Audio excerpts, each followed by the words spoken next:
Somebody can make an accusation, but the important thing is you have the onus of proof beyond reasonable doubt.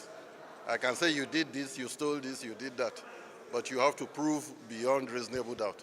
So we are not concerned about the number of charges.